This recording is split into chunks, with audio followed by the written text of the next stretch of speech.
transmitiendo desde la Ciudad de México.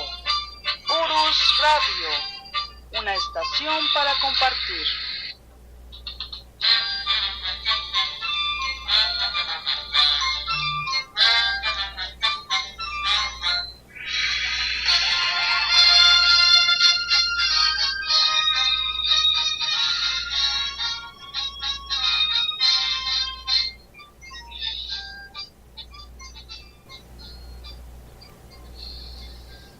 Hola, ¿qué tal? ¿Cómo están? Muy buenas noches. Los saludo, soy Doris y estamos aquí en la cabina de Urus Radio, transmitiendo en vivo su programa de la verdadera historia de México, hoy lunes 23 de abril de 2018. Y pues el tema de hoy es... Bueno, mejor se lo preguntamos al profesor Francisco, que está aquí con nosotros. Los saludamos. Profesor, ¿cómo está? Buenas noches. Buenas noches, licenciada. Buenas noches, amigos que nos están escuchando en Urus Radio. El gusto de estar aquí, como todos los lunes, licenciada y amigos. Y bueno, el tema de hoy, animales en la historia de México. Ah, caray. Pues usted aquí en el programa, algunas ocasiones ha hablado de los caballos, pero así en general de los animales. No había hablado, profesor, suena interesante. Muy interesante. Hoy aprendí un término nuevo, licenciada, que es historiable. El término historiable no lo había yo escuchado, y estoy inmerso en la cuestión histórica, pero no lo había escuchado. Y se refiere precisamente a esa parte, de que todo es historiable, todo forma parte de una historia. Desgraciadamente pensamos nada más en las personas o en los hechos que involucran a las personas, pero nos olvidamos de otros hechos que forman parte de nuestra historia, forman parte de nuestro desarrollo y que son muy interesantes. Hoy vamos a comentar algunas anécdotas verdaderamente increíbles. Ah, qué bien, profesor, pues ya estamos aquí bien listos y también ya hay personitas en el chat. Está Félix Montó, dice buenas noches, licenciada Doris y profesor Mendoza. También está Natania, dice buenas noches a todos, saludos como siempre. Pues buenas noches para nuestros queridos amigos, fieles amigos que sí, están aquí con nosotros. Claro que sí. Y pues dice también Félix, dice un tema que promete ser muy interesante. Saludos a Natania, buenos días Israel. También por acá está Omar Titus, dice buenas noches a todos, listos ya para escuchar el programa. Pues adelante, profesor, adelante. Iniciamos pues con algunos saludos para nuestros amigos que ya nos están escuchando en diferentes países, en diferentes partes de nuestra querida república. Un abrazo para todos ustedes que nos han estado enviando mensajes, que nos están saludando. De veras, un abrazo cariñoso para todos. En esta ocasión voy a omitir la larga lista de amigos, porque es bastante larga. Prometo la próxima semana enviar saludos más directamente para entrar al tema. Porque, bueno, los animales... claro, estamos hablando de otro tipo de animales, no animales de dos patas, aunque hay animales de dos patas, ¿verdad? Pero me refiero a otro tipo de animales, a la fauna silvestre, a nuestra enorme biodiversidad, amigos, licenciada. Vivimos en un país riquísimo, nuestra diversidad es enorme, en la cuestión de anfibios, de mamíferos, de aves, de peces, de especies de plantas, etcétera. Siempre estamos entre los 5 primeros lugares del mundo. Siempre haciéndonos notar por esa enorme biodiversidad, licenciada, amigos, y es algo que tenemos como que olvidado, ¿sí? Pero de eso vamos a platicar. Es que me está pidiendo la licenciada que me acerque un poquito más al micrófono. Y bueno, ¿cómo lo comentamos? Yo quiero comenzar, espero se entienda el sarcasmo, yo quiero comenzar con las historias de los animales, o los animales en la historia de México. Vamos a hablar de estos pueblos salvajes, ¿verdad? De estos pueblos faltos de cultura, faltos de preparación, es de estos pueblos como los aztecas, los mayas, los mixtecos, zapotecos, etcétera, pues esa gente, ¿no? Que bueno, eran de lo peor, ¿sí? Era gente de lo peor. No entendemos el sarcasmo, profesor. La gente sanguinaria, ¿sí? Y hablaremos de algunos de los animales que han formado parte de nuestra historia. No olvidemos un hecho muy importante.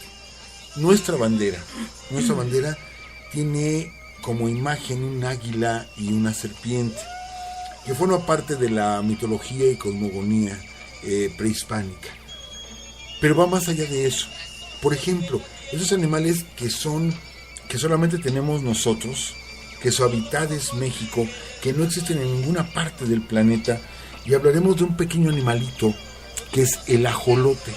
El ajolote que solamente se da en los lagos ya casi extintos del Valle Central. Estamos hablando de Xochimilco, de los canales de Xochimilco y de los canales de Chalco.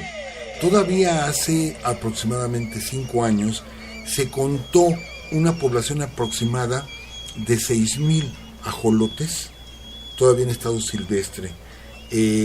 La última cuenta que se hizo, 2 años después, se encontraron 700 ajolotes, y la última revisión que se hizo no se encontró ninguno. No están extintos, porque digamos quienes los buscaron no los encontraron, pero gente que trabaja en las chinampas, etcétera, los ha visto, sabe que todavía están ahí los ajolotes. Es una especie protegida, pero desafortunadamente está en un terrible peligro de extinción, ¿sí? Y vamos, ¿qué podemos decir del ajolote? Imagínense, amigos, Quetzalcóatl tiene un hermano, en este caso es Xolotl, que de ahí viene el Xoloscuincle, que vamos a hablar del Xoloscuincle, pero muy poquito, porque ese tema nos lo debe el profesor René, que va a profundizar mucho sobre el Mictlán, y ahí va a tocar mucho el tema del Xoloscuincle. Cuando se da la formación del universo, cuando se crea el género humano, le piden a Xolotl, al Xoloscuincle, que se arroje a una hoguera. Así que Xolotl, insisto, es el hermano de Quetzalcóatl, se arroja a una hoguera para dar vida al género humano. Entonces Xolotl no se atreve, le da miedo. Entonces Xolotl se echa a correr, se esconde en un matorral, es descubierto y después vuelve a correr y se arroja a un río y se convierte en el ajolote. El ajolote viene a ser el hermano de Quetzalcóatl, pero un hermano que tuvo miedo, ¿sí? Forma parte de esta mitología. Y bueno, el ajolote, lo decimos, es una especie increíble, porque en el proceso, hay una metamorfosis, ¿sí? Donde se convierte de pez, se convierte en un animal terrestre, ¿sí? Pasa por este proceso y entra en la parte de anfibio. Pero el ajolote, lo que sucede con él es que detiene su ciclo y de pronto se queda a la mitad. Entonces el ajolote tiene pulmones, tiene branquias, tiene cola parecida a la de un pez con la que se impulsa y tiene patas, unas pequeñas patas. Entonces se queda a la mitad, detiene su proceso de crecimiento, o vamos, ese es su proceso real de él. Pero para las demás especies, que sí vemos a estos pequeños pececitos que después se convierten en ranas, ¿sí? En anfibios, pues, pero ranas. Pero de pronto vemos que el ajolote se queda a la mitad de las dos especies. Ahí se queda totalmente a la mitad. Entonces, es una especie maravillosa. Pero también dicen que su carne su carne es comestible. Y formaba parte de la dieta del antiguo México. Lo malo fue cuando descubrieron que tenía su piel ciertas cualidades curativas. Recientemente estuvimos de visita en Xochimilco y un xochimilca nos platicaba eso. Dice, cuando empezó a crearse un ungüento para curar la tos, ¿sí? Con la piel del ajolote, todo el mundo venía a llevarse ajolotes y prácticamente acabaron con la especie, ¿sí? Entonces es una pena es una pena que no tengamos ese cuidado con nuestra biodiversidad, es una pena que esté a punto de morir esta especie endémica, únicamente en los lagos del Valle Central existe, tan maravillosa que forma parte de nuestra historia. Como por ejemplo, vamos a hablar de muchas especies, mejor me voy rápido porque vamos a hablar de muchas. Es una lástima también que nuestra vaquita marina, que se decretó como santuario de la vaquita marina el delta del río Colorado. El río Colorado, sí, que sirve también como frontera con los Estados Unidos, desemboca en el Mar de Cortés, en la parte norte. El delta que forma este río es el hábitat de la vaquita marina. Qué lástima, ¿sí?, que la vaquita marina, debido al abuso en la pesca, a la utilización de redes, donde queda atrapada la vaquita marina y fallece, ¿sí?, ha provocado que actualmente se reportaron solo 34 vaquitas marinas han sido vistas. Hace poco le di seguimiento a una noticia donde la vaquita marina se capturó a una hembra, ya por especialistas, ¿sí?, por técnicos, para poder ver si la hacían procrear a la vaquita marina, y la vaquita aguantó unos cuantos días y murió, ¿sí? Entonces esto es terrible, la noticia, porque hacerla reproducir en cautiverio va a ser muy complicado. Quedan 34 vaquitas nada más. Es una especie de delfín más pequeño, muy simpático, y es una lástima que vamos a perder a nuestra vaquita. Estamos quizá a 1 año, 2 años de declararla completamente extinta, ¿sí? Y todo esto por el abuso en la pesca, porque no se tomaron las precauciones suficientes para proteger esta bellísima especie. Tenemos otro caso que forma parte de nuestra historia, el lobo mexicano. El lobo mexicano que, bueno, sobre todo en la parte del norte, en la parte desértica, la parte montañosa, en Chihuahua, Sonora, Coahuila, es el hábitat del lobo mexicano, una bellísima especie, y que, bueno, fue cazado indiscriminadamente porque, bueno, es parte de su alimento, es parte de la cadena alimenticia. Atacaba borregos o atacaba vacas, ¿sí? Entonces los rancheros empezaron a atacar al lobo hasta que prácticamente lo extinguieron. Entonces algunas organizaciones por parte del gobierno intentan salvar al lobo mexicano y lograron la reproducción en cautiverio y prepararon y entrenaron a 50 individuos para que volvieran a su estado natural, a su estado silvestre. También le di seguimiento a esa noticia el año pasado. Fue una pena porque se habló con los rancheros, se habló con la gente del lugar y les dijeron: vamos a soltar 50 lobos, no los maten, es parte de la cadena alimenticia, es parte de la naturaleza, se les concientizó, etcétera, etcétera, hasta que por fin, bueno, tuvimos la suerte de que se soltaran 50 lobos mexicanos a su hábitat natural. Qué triste que pues 2 meses después ya habían matado a 14 cazadores furtivos, andaban buscando a los lobos para matarlos. Algo que es tan emblemático de nosotros los mexicanos. No olvidemos que nuestras construcciones prehispánicas aparecen como ofrenda los lobos mexicanos. Vamos a entender esto, no se les mataba únicamente por matarlos, sino porque era la idea en ese momento, era que el muerto, el espíritu del muerto, se llevara la esencia de ese animal. No olvidemos que se les enterraba también con un xoloscuincle, porque el perro era el que iba a guiarlo hacia el camino al Mictlán. Les digo, de todo esto nos platicará el profesor René en unos días, bueno, en unas semanas. Entonces era igual como que inyectarle esa parte, la parte del lobo, la parte de los coyotes, que hay tantas leyendas acerca de los coyotes, que si los coyotes hipnotizan a la gente, o que se arrojan vapor, bueno, como se le llama, vaho, para hipnotizar a la gente, y que con esto se roban las gallinas, y donde quiera que vean un coyote hay que matarlo. Esa es la instrucción en el campo, en nuestro agro mexicano, donde vean un coyote, mátenlo, y prácticamente está extinto el coyote, ¿sí? Es triste, de veras, esta pues falta de visión que tenemos. Tenemos otro animalito muy mexicano, que es el más pequeño de los conejos a nivel mundial, el más pequeño de los conejos, que se conoce como teporingo, ¿sí? Y que es un conejo muy pequeñito, pero es un conejo. Pudiera parecer de pronto un roedor, pero no.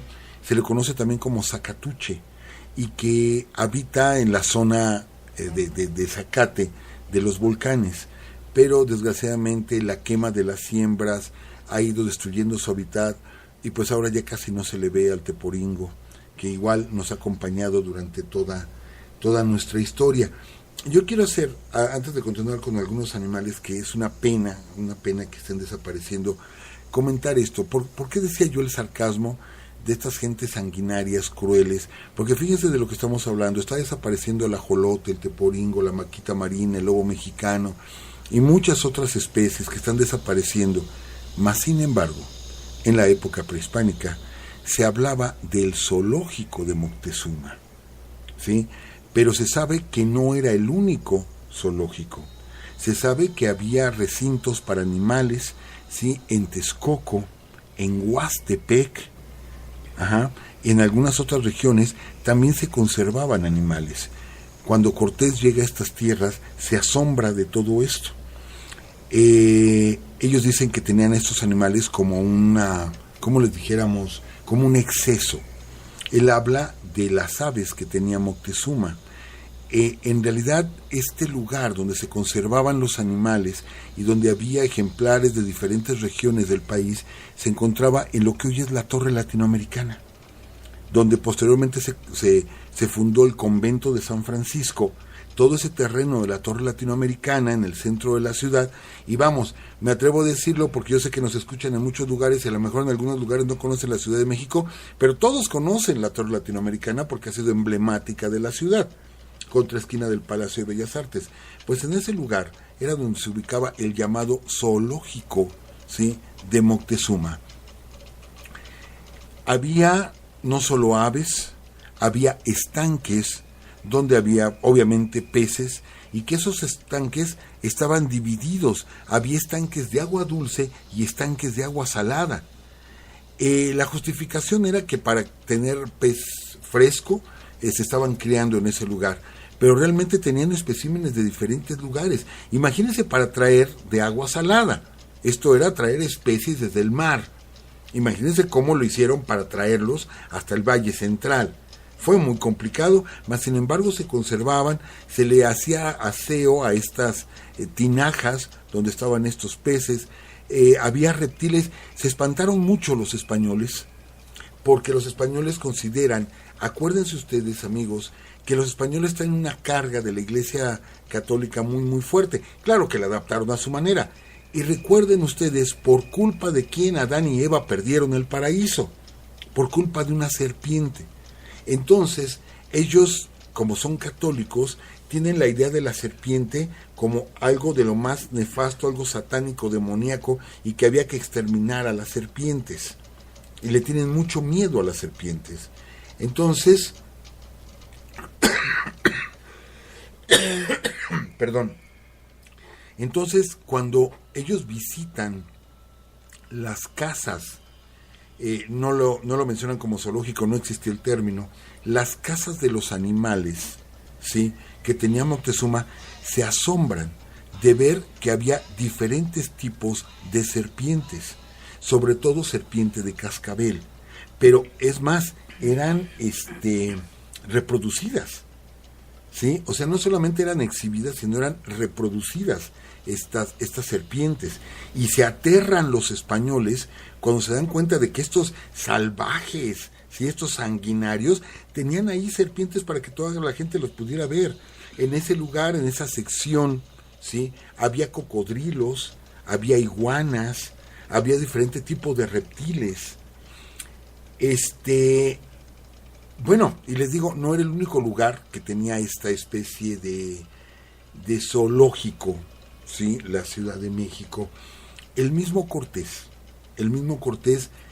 ve aquello tan horrendo, ¿sí?, y sobre todo por la cuestión de las serpientes, que en una de las cartas de relación, Cortés dice que él no podía soportar ver este tipo de excesos y que tuvieran animales tan horrendos, y que decide incendiar todas las casas de Moctezuma. ¿Sí? Fue una orden directamente de Cortés de que se incendiara y con esto murieran todos estos animales del zoológico de Moctezuma, que bueno, no era de él directamente, en ese momento era de Tlatoani, sí, pero pues pertenecía a la Ciudad de México.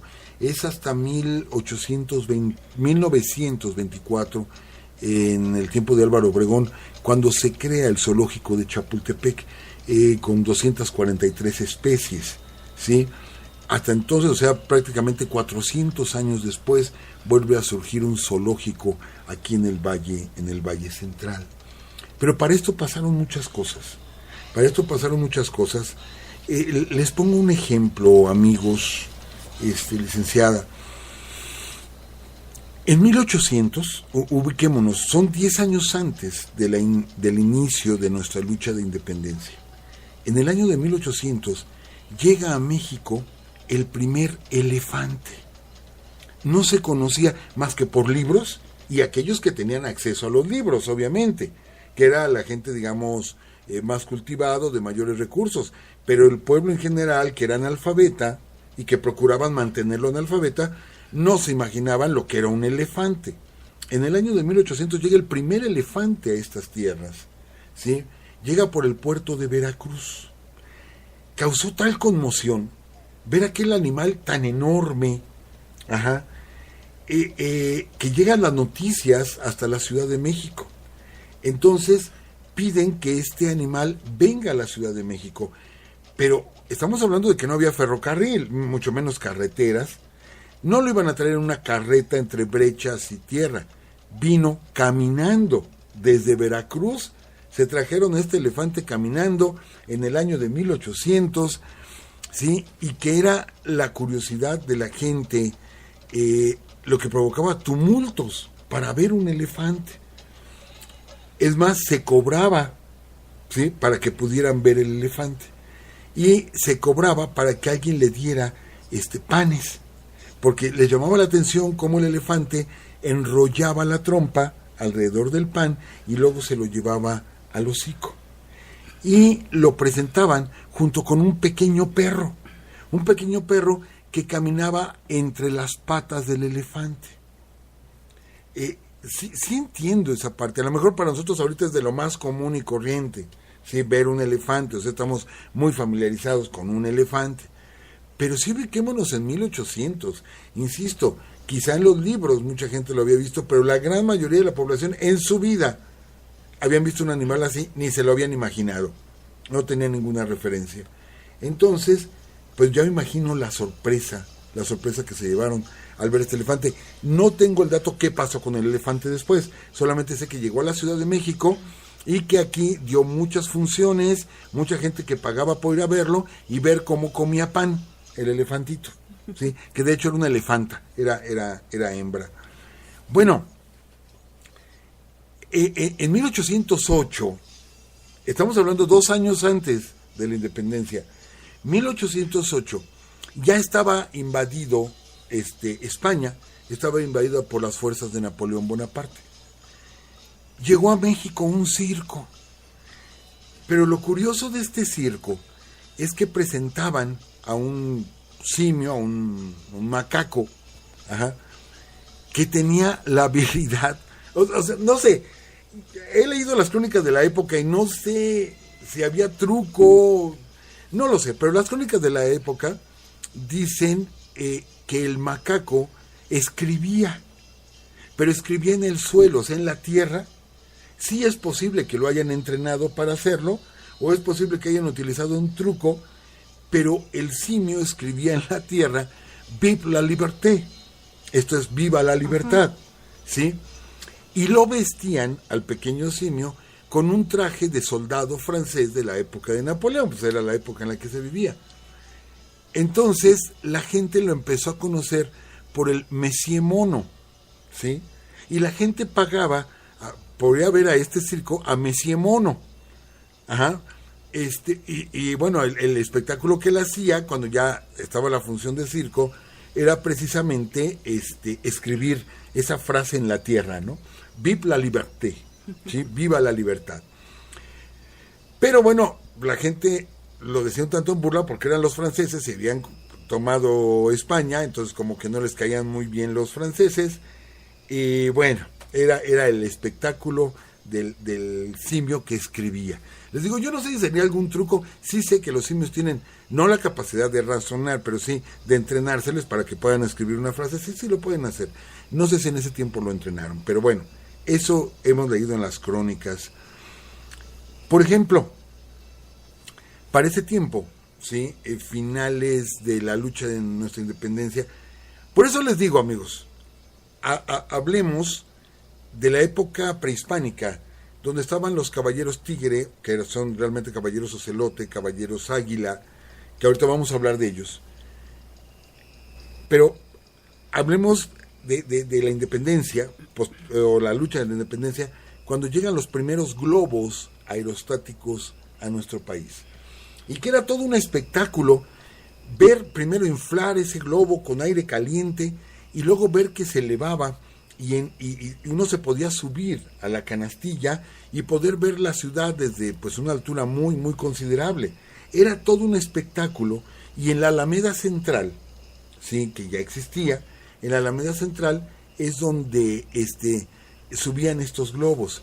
Pero amigos, por eso les digo, vean a los salvajes, aztecas, mayas, mixtecos, zapotecas, purépechas, eran salvajes. ¿Cómo es posible que trataran así a los animales, cuando lo divertido pues era la gente preparada, culta, etcétera, cuya diversión era subir en el globo, y arriba en el globo subían un perro, y la diversión era arrojar el perro por la canastilla con un paracaídas, para ver cómo caía el perro y ojalá se salvara. Si se abría el paracaídas, pues se salvaba y bajaba flotando, y si no, pues pobre animalito, ahí quedaba.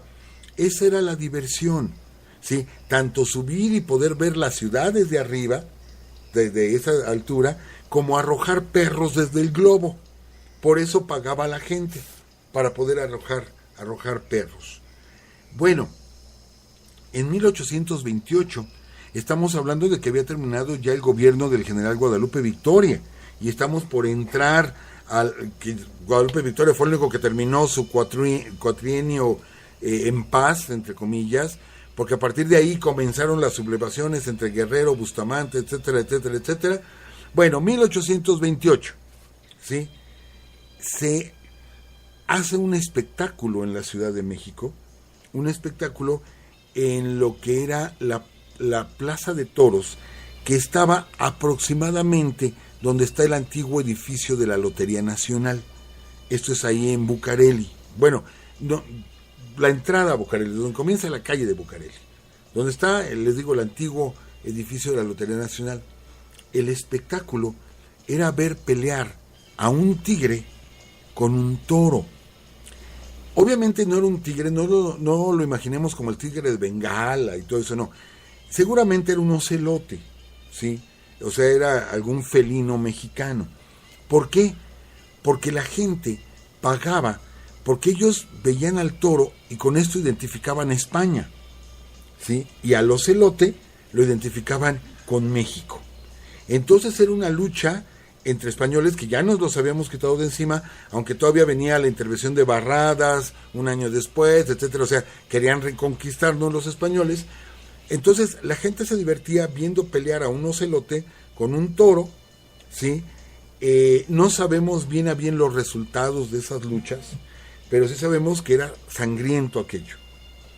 Pelear estos dos animales era sumamente sangriento, y la gente pagaba por ese espectáculo. Claro, ya estábamos civilizados, o sea, ya nos civilizaron los españoles, entonces ya por eso pues veíamos estos espectáculos sangrientos muy civilizados, porque insisto, los sanguinarios mexicas, pues imagínense, se vestían con un casco con forma de águila o con pieles de ocelote, no, pobrecitos animales, o sea, bueno, en fin.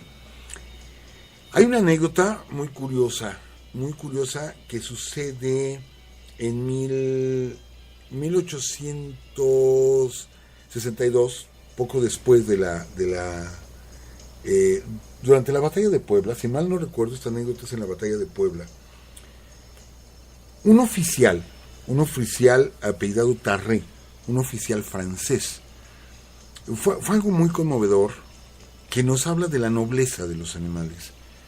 Este oficial del ejército francés, Tarré, vino a pelear a México y vino con su perro, un mastín, o sea, es realmente un perro de pelea, pero era su perro, y lo acompaña desde Francia, su perro, y andaba con él todo el tiempo, y este hombre, este oficial Tarré, estuvo en muchas batallas, y siempre estaba con su perro a un lado. Bueno, pues le toca, en plena batalla de Puebla, enfrentarse con Porfirio Díaz. Sí, le toca enfrentar a Porfirio Díaz, y recordemos que era lucha prácticamente cuerpo a cuerpo. Porfirio Díaz estaba encargado de la caballería, pero bueno, después del primer encuentro, pues venía la lucha cuerpo a cuerpo, y Porfirio Díaz, sí, mata al oficial Tarré. Cuando cae Tarré muerto en manos, insisto, de Porfirio Díaz, Porfirio se quiere acercar al oficial, y el perro, sí, intenta lanzarse contra Porfirio Díaz. Porfirio retrocede, el perro se queda cuidando el cuerpo de su amo. Y cada vez que Porfirio Díaz o cualquier otro soldado querían acercarse al cuerpo del francés muerto, el perro los atacaba. No quería que nadie tocara a su amo. Sí, de hecho, tienen que cazar al perro con lazos, cazarlo para poder acercarse al cuerpo. Y comentan, sí, en la crónica que leí, que le decían a Díaz, pues vamos a matar al perro. Él dijo, no, ese es un perro fiel. Entonces embalsaman el cuerpo del francés para poderlo entregar al ejército francés, y efectivamente entregan el cuerpo, la espada del oficial Tarré, y con ellos va este perro. Va este perro que hace el viaje de regreso hasta Francia con el cuerpo de su amo, ¿sí?, embalsamado, y el perro nunca se separó de su amo. No sabemos qué pasó cuando llegó el cuerpo a Francia, no lo sabemos, solo sabemos que embarcaron el cuerpo junto con el perro, y aquí vemos la fidelidad, la lealtad que tienen los animales con los seres humanos, a qué grado se llega, ¿sí? Amigos, hace poco, bueno, ahora que, licenciada, como unos 6 meses, estuvimos platicando de el origen de algunas frases populares.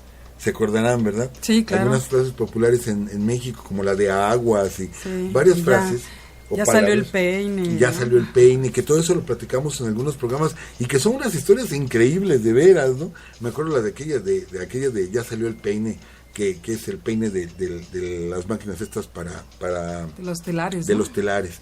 Pero bueno, hoy me encontré una frase hablando de animales, ¿sí? Me encontré una frase. Son de esas cosas, insisto, increíbles de nuestra historia. Estamos hablando del año de 1867, el triunfo de la República, fusilamiento de Maximiliano y triunfa la República. Pero, bueno, ay, amigos, yo se los tengo que contar. Insisto, estamos hablando del gobierno de Benito Juárez, ¿sí? Y aquí hemos dicho, sí, yo particularmente soy muy respetuoso de la vida de Juárez, pero sé que no fue perfecto Benito Juárez, lo sé. Resulta que se crean impuestos nuevos, porque la República quedó sin un centavo. Empezando, ¿por qué nos interviene Francia? Porque no tenemos para pagar los intereses de la deuda que teníamos con los países europeos. De hecho, por eso comienza la intervención. Pues imagínense, después de una guerra, ¿sí? Después de una guerra, la intervención, los gastos que hizo Maximiliano, etcétera, etcétera, etcétera, se empiezan a crear impuestos. Bueno, pues se crea un impuesto donde los perros ricos tenían que pagar impuesto para que sobrevivieran los perros pobres. Ah, caray. No estamos hablando de un doble sentido de la palabra perro, ¿no? Sí. Estamos hablando de las mascotas, porque decían los ricos, los que trajeron a los franceses, ¿sí? Tienen sus perros bien acomodados y bien alimentados, y nosotros, nuestros perros pues son prácticamente callejeros, se los amarramos con un lazo, aunque a lo mejor era el tiempo, no me acuerdo de ese dicho también, que dicen era el tiempo que se amarraba a los perros con longaniza y no se la comían. No, yo creo que en ese momento sí se lo hubieran comido, porque México estaba en bancarrota totalmente, y en el gobierno de Benito Juárez se crea este impuesto. Los perros, el que tenga perros ricos tiene que pagar un impuesto para poder mantener a los perros pobres, ¿sí? La medida apareció en los diarios de la época. La medida fue tan antipopular, o sea, fue tan criticada esa medida que nunca se llevó a cabo, pero sí fue una propuesta del gobierno juarista. Ajá. Y de ahí surgió esta frase: a otro perro con ese hueso. Sale precisamente de ese impuesto que se quería cobrar en la época de Benito Juárez. Pues bien, regresémonos un poquito, ¿sí? Yo voy a comentarlo, particularmente no estoy de acuerdo con las corridas de toros, respeto a aquellas personas que sí son aficionados a las corridas de toros, yo particularmente no lo soy, pero no quiero abrir aquí un debate. Vamos a respetar la idea de cada quien, no vamos a abrir un debate, que este debate ya ha llegado a las calles, a las cámaras, etcétera, no vamos a abrir un debate al respecto. Pero lo que sí podemos decir es que mientras que los españoles, y tenemos un programa, busquen el programa de aperreamiento, que fue terrible ese programa, me acuerdo las expresiones igual de la licenciada que decía que había quedado impresionada de lo que era el aperreamiento, mientras ellos trajeron a estos animales para pelear, trajeron a los caballos para pelear, ¿sí? Vamos, ellos vivían con esos animales como un instrumento de guerra. Para nuestros antiguos mexicanos no. Había una comunión, había un sincretismo, ¿sí?, con el animal. Y decían que nosotros éramos los retrasados. Entonces, no era matar por matar. Aunque había animales de consumo, como los ajolotes, que eran animales de consumo, pero no se mataba por matar. De hecho, había una integración, ¿sí?, con la esencia del animal. Tan es así que le debemos al ajolote, que le debemos al conejo. No olviden que, por ejemplo, una de las versiones más aceptadas del nombre de la Ciudad de México es que México significa en el ombligo del lago de la luna, pero que por la forma de un conejo que tiene, y vemos esta mancha en la luna que pareciera un conejo, y es muy parecido al lago de Texcoco de aquellos años. Entonces el conejo se convierte en algo sagrado para los mexicanos, en este caso para los del Valle Central, porque significa México, ¿sí? Y podemos hablar de muchos animales que eran sagrados. El jaguar, por ejemplo, o ocelote dentro de los mayas, el caracol púrpura dentro de los mixtecos y de los zapotecos, este color precioso, color púrpura, que actualmente la capa de la reina Isabel, varias de las capas de los papas, de hecho desde Juan XXIII, Paulo VI, Juan Pablo II, etcétera, el color púrpura de sus capas está hecho con el caracol de las costas mexicanas del Pacífico, ya lo hemos platicado. Nuestros antiguos guerreros, ¿sí?, que vemos en los murales de Bonampak, los adornos que utilizaban los mayas, los guerreros mayas, y que llevaban pieles de jaguar. No era para protegerse del frío, puesto que no había frío, sino para sentir la esencia de ese animal que era respetado, ¿sí?, y que no se mataba por matarse. Era respetado este animal, así como diferentes grullas, diferentes tipos de garzas, diferentes aves, lo que conocemos como el cenzontle, que es un ave igual muy preciada desde el México prehispánico. Muchos de los instrumentos musicales que se utilizaron en ese tiempo reproducían los sonidos de las aves, inclusive los sonidos de los mamíferos, de los grandes mamíferos, como el ocelote. Si ustedes van ahorita a cualquier zona arqueológica, sobre todo Teotihuacán, van entrando a la zona arqueológica y no falta el vendedor de artesanías que hace con una especie de silbato de barro el sonido de un jaguar, ¿sí? Entonces nosotros estábamos integrados totalmente en la naturaleza. No había esa crueldad. Que se sacrificaron animales, sí, por la cosmogonía que se tenía en ese tiempo, porque así lo entendíamos, que un xoloscuincle nos iba a hacer cruzar para poder llegar al Mictlán. Por eso se sacrificaba, pero no por crueldad, no por ese sadismo con el que después llegarían los conquistadores. Y no estoy hablando únicamente de los conquistadores españoles, sino los conquistadores europeos en general, dígase los portugueses en Brasil, dígase los holandeses en el Caribe, dígase los franceses en Haití y en Canadá, dígase los ingleses en las 13 colonias, dígase los españoles en Mesoamérica. Los europeos venían con esa idea, con esa cultura de la lucha, de la guerra, del enfrentamiento, y los únicos animales que para ellos tenían valor eran aquellos que servían para pelear. Mientras que en México, en nuestro México, los animales tenían el valor, ¿sí?, de su esencia, el valor, el simbolismo, el misticismo de cada uno de ellos. Yo con esto terminaría, licenciada. Todavía podemos haber hablado de las hormigas, podemos haber hablado de varios animales, pero ya no nos da tiempo, licenciada. ¿Qué le parece? Profesor, a veces dejamos a un lado precisamente las cosas, como dijo usted al principio, que son... Ahí ya se me fue, profesor, se me fue. Pero bueno, que también son parte de la historia, ¿no?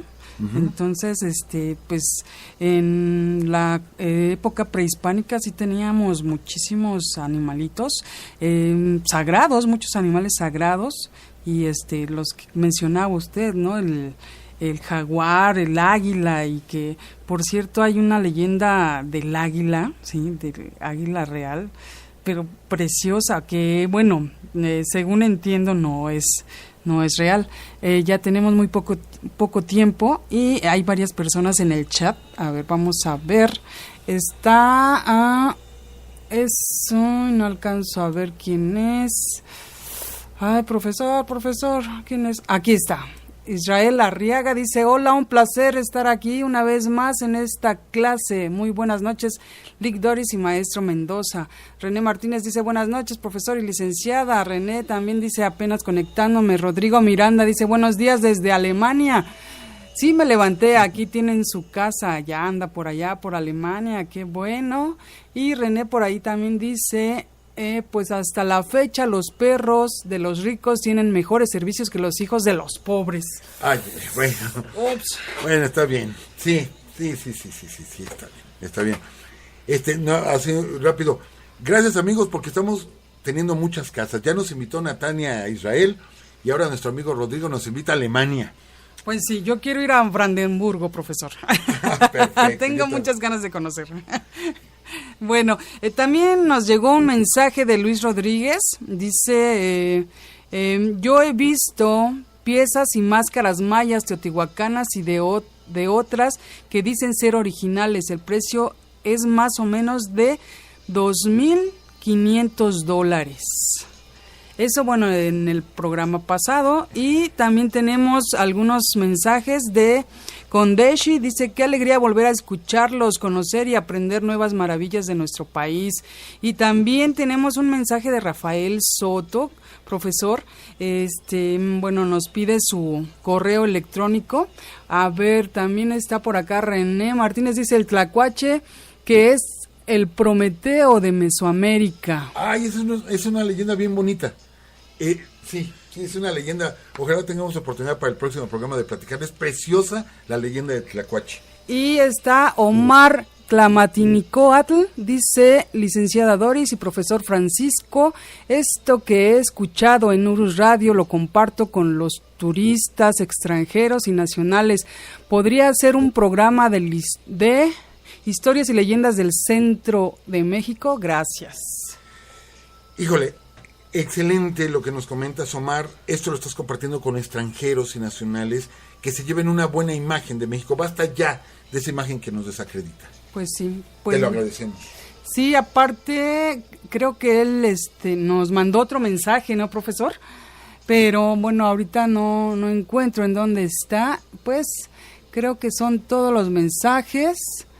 Sí, de hecho sí. Bueno, que estén muy bien. Nos escuchamos el próximo lunes y pues yo creo que seguiremos con el tema, profesor. Seguiremos con el tema porque todavía tenemos que platicar de más animales. Perfecto, ok, que estén muy bien, cuídense mucho y por acá nos escuchamos todos los lunes, recuerden, en www.spreaker.com/user/Urus Radio, para todos los que nos escuchan en iVoox, en YouTube, también en iTunes, así es que nos escuchamos próximo lunes. Natania, abrazos. Abrazos para ti, Natania. Hasta luego.